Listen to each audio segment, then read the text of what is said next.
What's up guys, welcome back to another video. So if you hadn't seen, Adidas has been designing and releasing alternate or heritage or throwback jerseys throughout the course of this season. Now I'm pretty sure they're done. They may have a couple left, but they might be released way in the future, like in the new year, so I'm thinking we might as well start ranking them now. I did this last year when Adidas dropped the designs for the regular home and away jerseys, and safe to say it did pretty well. So of course, you got to capitalize on that success again. So in this video, we are going to rank all of the new Adidas alternate slash heritage slash winter classic slash NHL 100 jerseys. Or put simpler, any jersey that an NHL team is wearing that is not their regular home or away kit. Before we jump into it, I want to give a big shout out to my sponsors for this video, Cool Hockey. Now I know I've talked about them in the past. They're a local company from Toronto. So what they do is they buy authentic blank jerseys from manufacturers and then they customize them themselves. So if you head over to their website using the link in the description, you can check out all of the inventory that they have, including most of the jerseys that I am going to be talking about in this video. Now they don't have a few of them because they haven't got them in stock yet,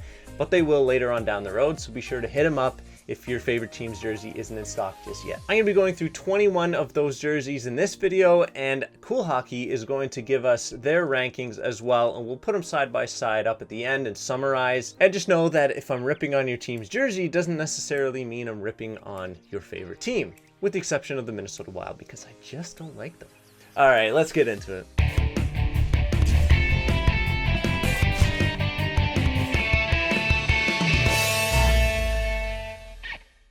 At the bottom in last place are the Winnipeg Jets Aviator Blue jerseys. There's a lot I don't like about these ones, but mainly the script, fonts, and just the fact that they used a wordmark logo in it. There are very few jerseys where I actually like a wordmark instead of an actual symbolic logo. I just don't like this blue color. I mean, it's not really in their current color scheme. It just sort of out of the blue, pun intended. It says "We Are True North" on the back of their collar, which is kind of cringe in my opinion. It's one of the few jerseys here that I would not add to my collection, so that's why it's in last place. Next up, we have the Edmonton Oilers 40th anniversary jerseys. Now these ones technically aren't an alternate jersey because they're only going to be wearing them for, I believe, 4 games this season against former Smythe Division rivals. But it is still a new jersey design. Well, we've got to put new in quotations because they're basically recycling an older jersey design that was worn back in the day. It looks very similar to their current home jersey design, just with inverted colors. And it doesn't help that the picture that the Oilers tweeted was possibly the worst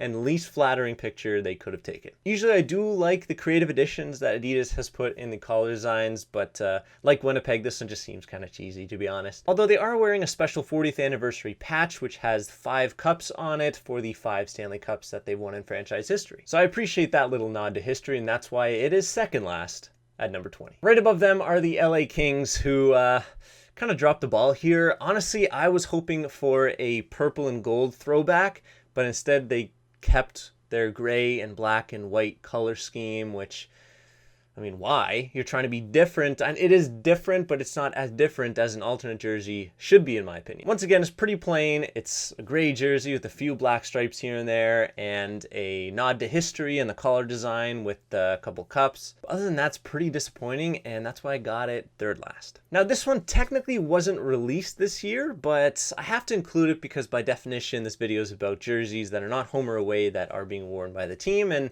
the Ottawa Senators NHL 100 jersey that was released last year is also being worn this year, so I got to include it. And I haven't rated it in previous videos, so I might as well do it. Now, I do like the fact that this jersey includes their old retro logo with just a big O, but I think they overused silver a little bit too much here. In fact, the logo is silver, and then that little stripe on the arms and across the torso silver as well. It's a little bit too much in my opinion, and I know they used it in both the Montreal's and Ottawa's jerseys to have the little years where the teams won the cup, but I don't know, it's just too much silver for a team that hasn't won much silverware, you know? So it just, yeah, it's not that great. Next up, we have the New York Islanders, and I've always been a fan of their jerseys. They've had some of the greatest retro jerseys in NHL history, but this one, they're trying to go for a more modern look, and I don't think they really executed it that well. It looks very, very similar to their regular jersey, which, I don't know, kind of defeats the purpose of having an alternate jersey. For what it's worth, I am a fan of the updated modern logo with the stick and it still has those 4 notches for those 4 cups they won 4 years in a row in the 80s. It's kind of a play on this jersey that you see behind me, but honestly, I kind of prefer this one better. Moving on to the Philadelphia Flyers, and this one kind of breaks my heart because I really wanted to like this jersey. It's got black, which, you know, you kind of rarely see in an alternate jersey, and the orange that the Flyers are famous for. Obviously, it should pop. I do like it, but I think it's a little bit plain. Now, one of the biggest compliments I have to give this jersey are the fonts and the colors used in the numbers and the nameplate. I really like how it's different. The black on orange is very unique. Overall, again, this jersey kind of just leaves me wanting more. The yoke is black with the rest of the jersey. They could have done something up here on the shoulders. Unfortunately, it's not as high as I wanted to rank it, but it does decent at number 16. The New Jersey Devils Heritage jersey comes in at number 15. Once again, this isn't technically a alternate jersey, it's more of a throwback jersey. I'm a big fan of the Christmas color scheme, the green, red, and white, but I think it could have been better if they had inverted the colors and made it like a red jersey with green and white accents. But it is at this point in my list where we start to getting into jerseys that I would definitely buy, and this new jersey from New Jersey is a must cop. At number 14, we have the other Pennsylvania team, the Pittsburgh Penguins. And again, I want to like this one, but I am knocking it for the same reason that I knocked the Nashville Predators jersey last year, which is just there's way too much yellow, man. Now, granted, not as much as the Predators home jersey, but it's still a lot, and I know they don't have many colors to work with, but I would have liked to see them bring back maybe a blue version, a baby blue, to kind of change things up, because again, they're just recycling those 3 or 4 main colors that the team uses. But I do respect this one because it has a very unique look with the full yellow torso and then the black sleeves with the few colored accents here and there. But I gotta be honest, I would definitely pick up the Penguins home jersey over this one as of now. Now we get to another team that has 2 new jersey designs released for this year. I'm talking about the Carolina Hurricanes, and at number 13 we have their black alternate jerseys. It's just so weird, is it not? It's a diagonal logo, like half of this part of the torso, or sorry, this part of the torso or whatever, it's just blank, it's empty. I know it might look sick with like captaincy of the system, but the other 90% of the team is just missing, you know? But aside from that, I do love a lot of the little details in this one. Obviously, the logo is now a proper hurricane warning flag instead of just a storm warning flag where it's just one. In the neck collar, they have the hurricane warning symbols as well. The sleeves, it's kind of a heather design, which I really like. And I think they drew inspiration from the Team North America jerseys on that. Obviously, they have the North Carolina shoulder patch, which is a big plus. And one of the lesser known details is in the actual logo, which I will give the logo points for this,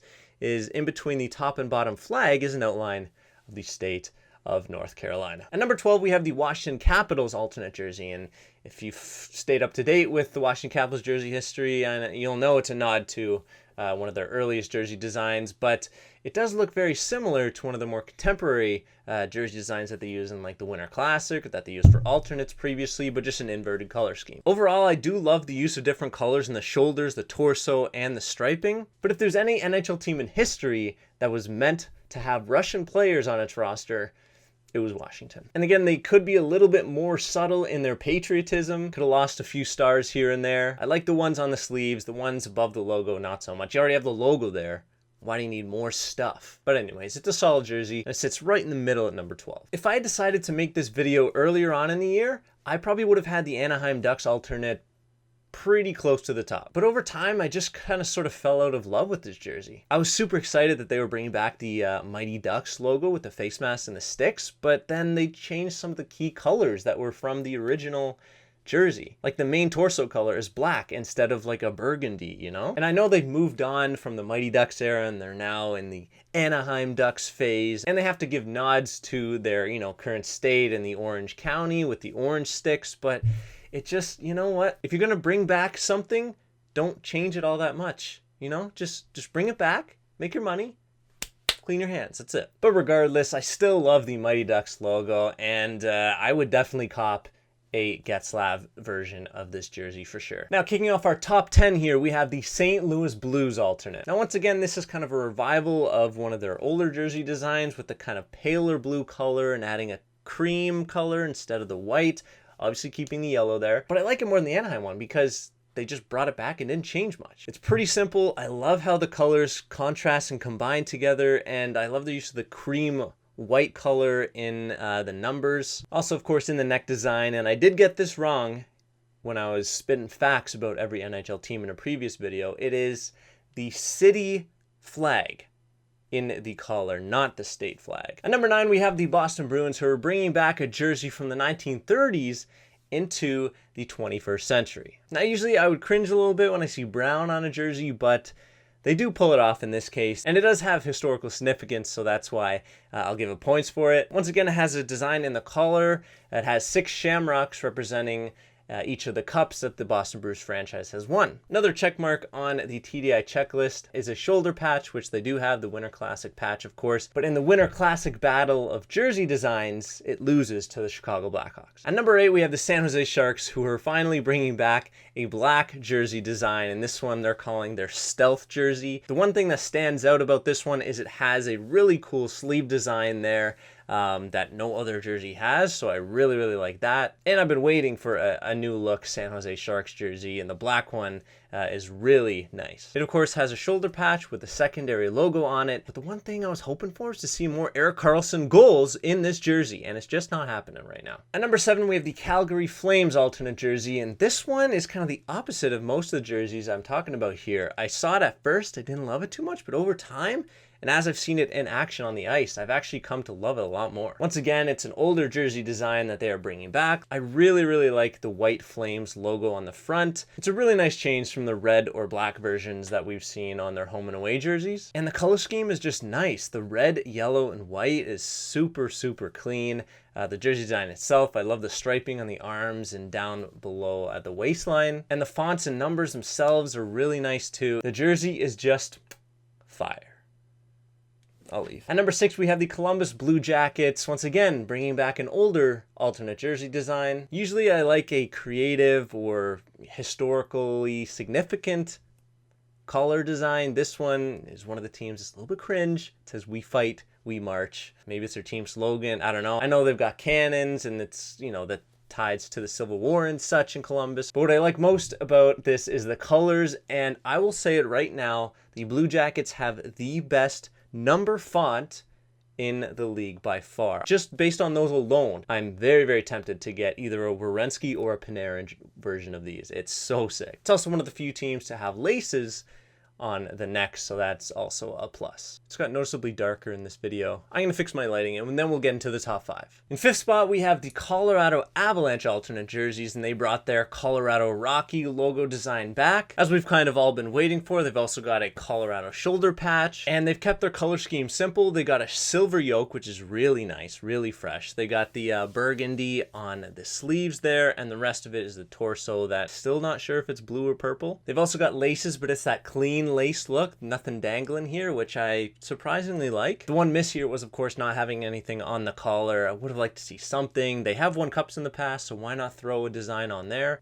I just thought of it. The Avs need to add a collar design with the 2 big Yeti foots representing each year they won the Stanley Cup. Adidas, you can have that idea for free. At number 4, we have the second Carolina jersey design this year, but it is not their alternate. It is their heritage throwback Hartford Whalers jerseys. This might be controversial because they're really only going to wear this 2 times this year, both against Boston. I don't know what it is about green on jerseys, but I just love it. I mean, it's part of my personal, TDI hockey color scheme, but it's just so nice. And they didn't change it up too much. Once again, they took history, they modernized it slightly, kept most things the same, and voila, you got a great jersey. The one thing I really love about this one is how, obviously it's mostly about Hartford and the green and the logo. Oh, don't even get me started about the negative space H in the Hartford Whalers logo. Yeah, did you see that? Did you see that? Now you do. Getting back on track, they have brought history back into the modern times and meshed it together by still including those Carolina Hurricane warning flags, although different colors, on the back of the neck. So it kind of brings the past of the franchise from Hartford to Carolina, and I really like it. A Svechnikov or an Aho version of this would just be delicioso. At number 3, and I'm trying not to be biased here because Chicago is my favorite team, but God, the jersey is just so nice for the Winter Classic that they're going to be wearing against the Bruins. this January 1st. They're bringing back a jersey design that started in the 1920s till the mid-1930s. The black and white color scheme is just so clean, and the way they modernized it is so nice. They've got the stripes on the shoulders, they've got the stripes on the arms, stripes on the waist, the clean Blackhawks circular black and white logo. It's just so nice. You will definitely 100% be seeing a Taves version of that on the wall soon, courtesy of Cool Hockey, of course. One of the more subtle details here is in the collar. They, of course, again, have the years where they won the Stanley Cup separated by the signature hash mark lines that can be seen at Notre Dame Stadium, where this Winter Classic game will be played. So a nice little commingling there of, you know, past and present. We are now in the home stretch. Number 2, the runner-up for this jersey ranking video, is the second of the Winnipeg Jets jersey designs this year. It's their white throwback beauties. Obviously, this is a nod to their original jersey design that actually came up in the WHA before the Jets joined the NHL. I can't honestly pick apart one thing I don't like about these jerseys. The white is clean, the logo is clean. Even if you look at the stitching up close on the logo, there's threading there. It's very intricate. It's super, super clean. And if my wallet can take it, I'm definitely getting either a Line 8 again or a Wheeler version, one of these. All right, we finally arrived at number 1, what you've all been waiting for. But first, a quick shout out to my sponsor, CoolHockey.com. I'm just kidding. I wouldn't do that to you guys. So number 1 is the Arizona Coyotes throwback Kachina jersey. This has been my favorite jersey for a while, and I own the CCM version, and I might have to upgrade to the Adidas version. The logo, classic. The colors, disgusting, with like a dark green and the brown there, and then the trim. Oh, the trim. You know what? I can't put into words. It's just so nice. It's just so nice. Dude, look at this. Look at this. And thank God, because Adidas was not shy at all about using as much of that beautiful trim around the neck, around the waist, on the arms. It's dope, it's fresh, and it's number 1. So there you have it, guys. Those are my rankings of the new alternate throwback heritage jerseys that have been designed and released as of today, which is November 28th, 2018. I'm sure there will be a couple more jerseys to be unveiled later on in the year, so that's why you didn't see it in this video. And now we can summarize the overall rankings here. Mine are on the left, Cool Hockey's are on the right, and just some notable differences. We were pretty close with Chicago's, with Arizona's, with Winnipeg's white, but they had Winnipeg's blues way up there in the top 10 as well. Los Angeles, I had them near the bottom, they had them near the middle. But I guess I didn't enjoy the Blue Jackets' new jerseys as much as I did. They had them third last, but near the bottom we were relatively consistent, having the Islanders, the Flyers, the Senators, and Edmonton near the bottom. But anyways, hope you guys enjoyed. Once again, a big shout out to my guys at CoolHockey.com for sponsoring this video. All the mock-ups that I used in this video was generated on their website, and of course you can pick up most, if not all, of the jerseys that you've seen here on their website using the link in the description. Be sure to comment down below your rankings of all of these jerseys that we went through today, and your opinions and thoughts on whether you agree or disagree with my rankings. Drop a like on the video if you've enjoyed it, subscribe for more, and until next one, guys, I'll see you then.